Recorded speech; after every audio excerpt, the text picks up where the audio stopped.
So the name of the chapter is triangles. सबसे पहला concept, what is the difference between congruency and similarity? Difference between similarity and congruency. In congruency, we are having same shape and same size. Shape भी same होनी चाहिए, size भी same होना चाहिए.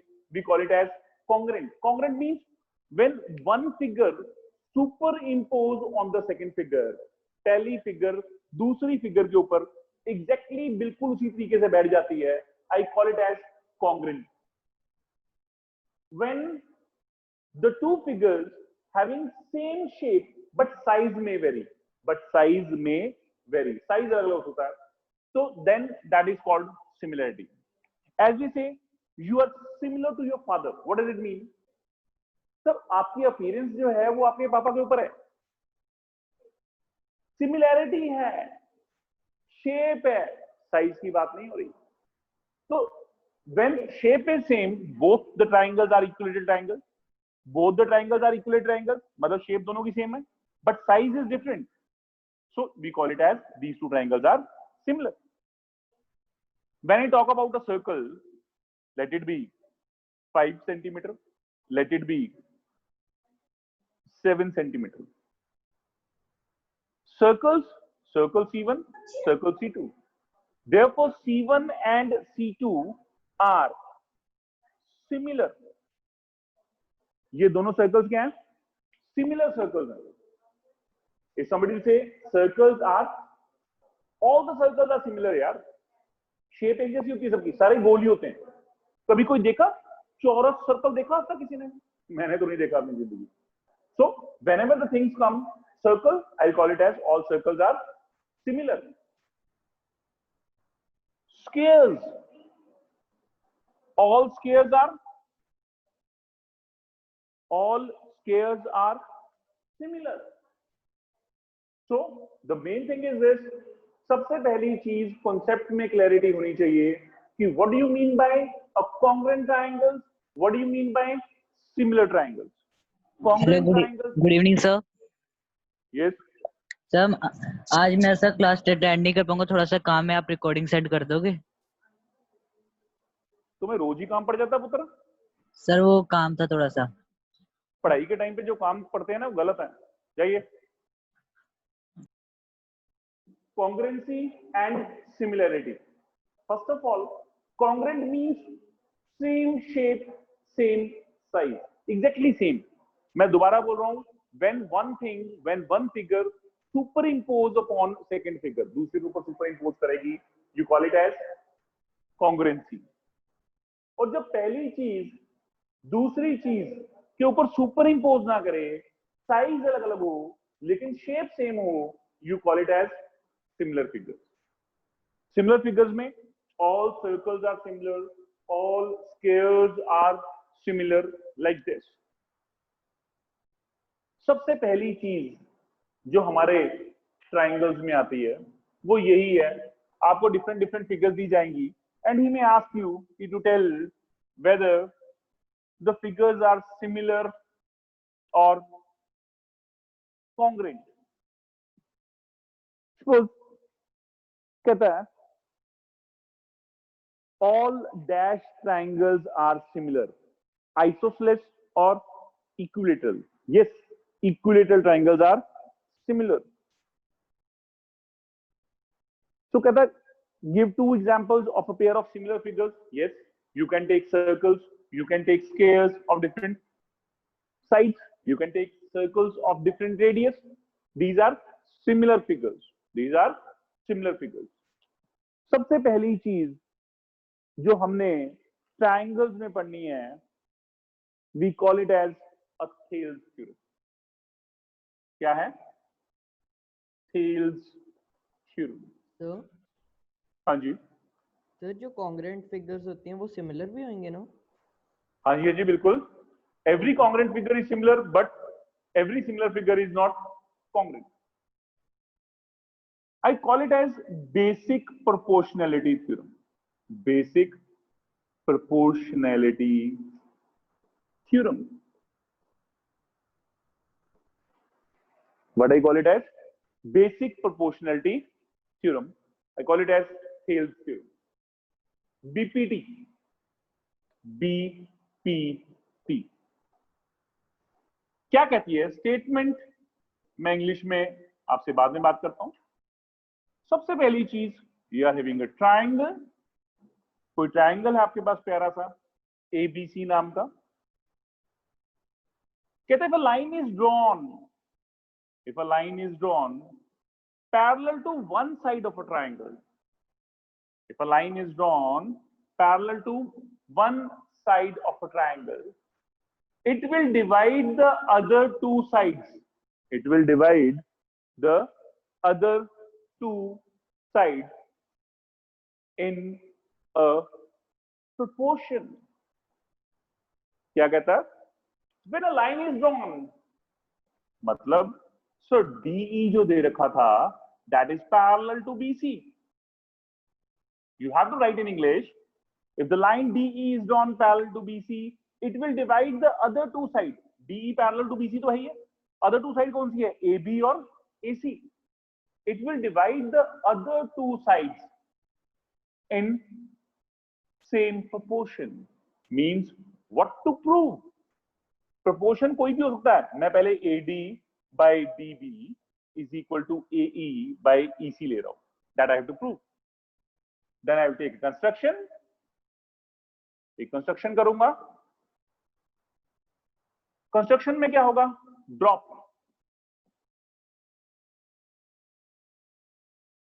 EM perpendicular to AB and join DC and BE. Drop EM perpendicular to AB and join DC and BE. अब सिर्फ एक चीज दिमाग में रखना, AD by DB.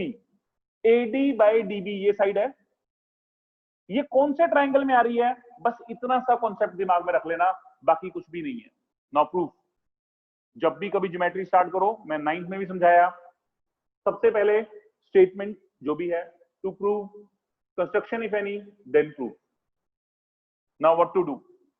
Sir proof AD by DB. AD by DB.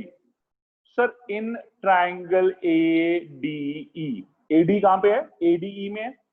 DB कहां पे है? And DBE. In triangle ADE and DBE. क्या होगा?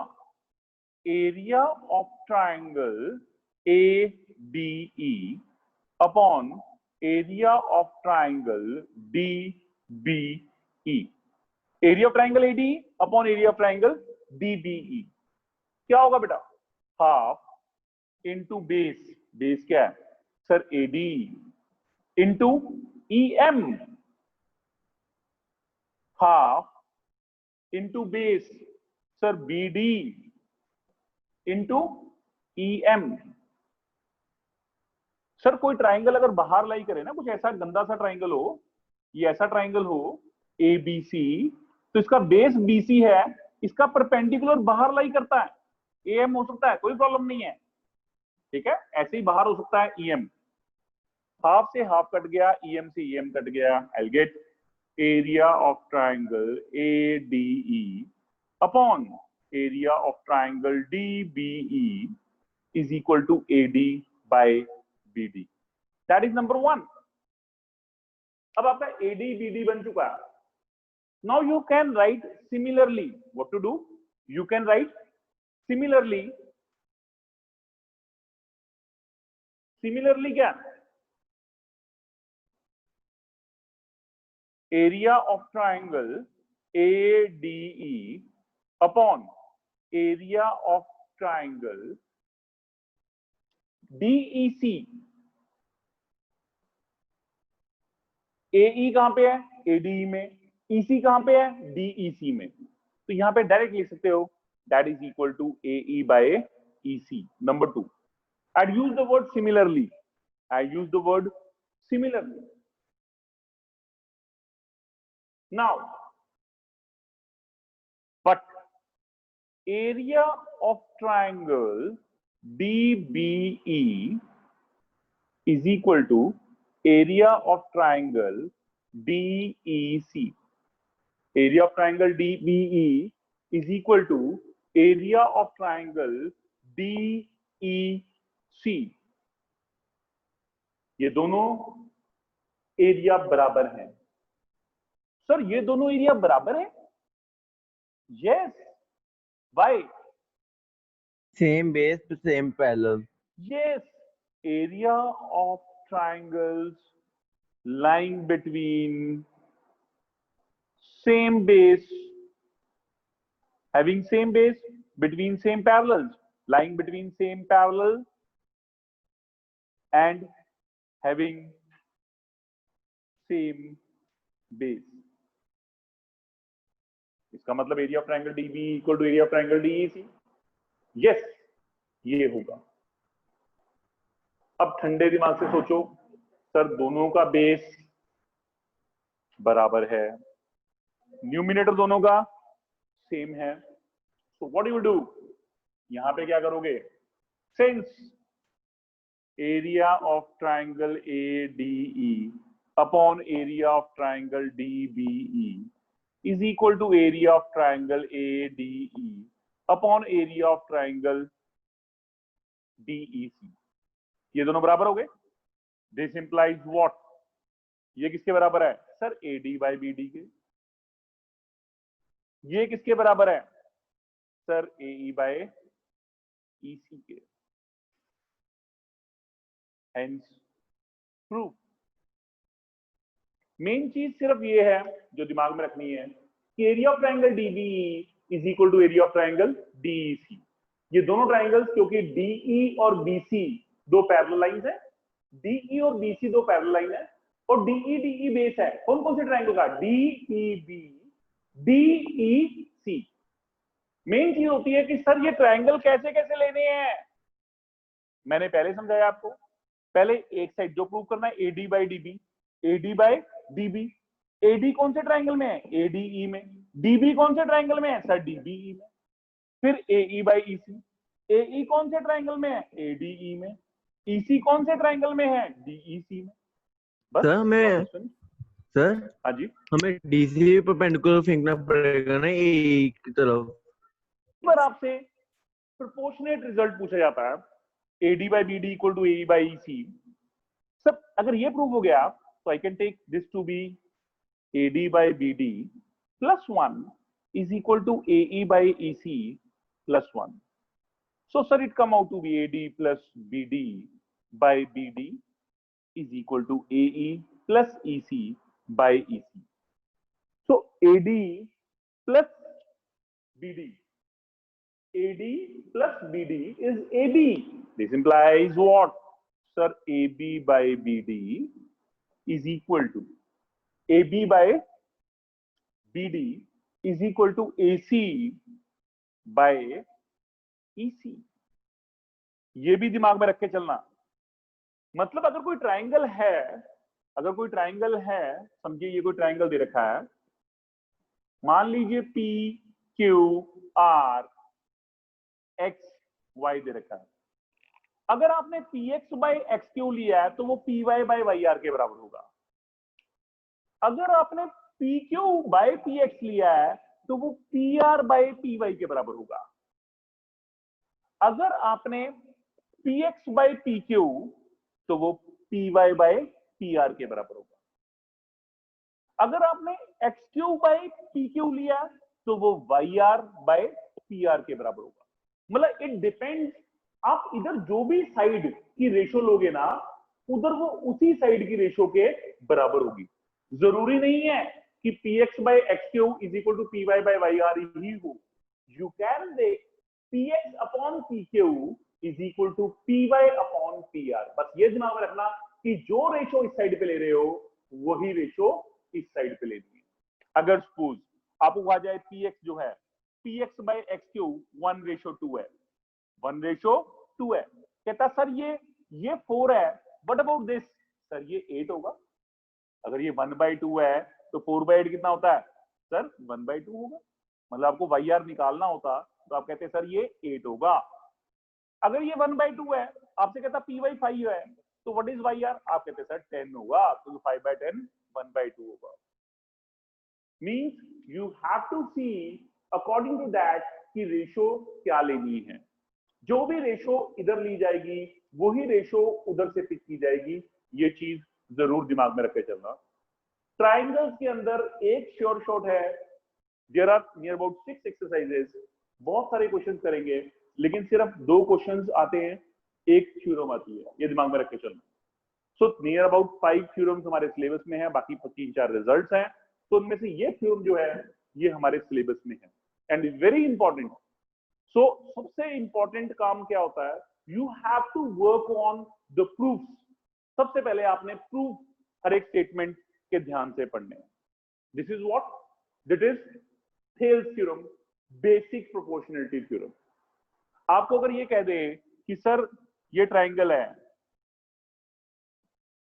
ये ई है, ये एफ है, ये मान लीजिए ये साइड 3 है, ये पूरा 7 है, ये साइड 2 है, तो व्हाट अबाउट दिस AC निकालना है, बड़े आराम से निकलेगा। AE by AB is equal to AF by AC। Sir BPD तो कहता था AE by BE is equal to AF by FC। Yes, BPD वही कहता है, BPD सिर्फ ये कहता है कि AD by DB is equal to AE by EC। But corollary to BPD is you can take any ratio of left hand side that must be equal to the ratio of right hand side. If I want to find AE, that is 3/7, that must be 2/x. So I'll find the value of x. X will be 14/3. So this will be 14/3 according to BPT. छोटी सी चीज है लेकिन दिमाग में बैठनी जरूर चाहिए please.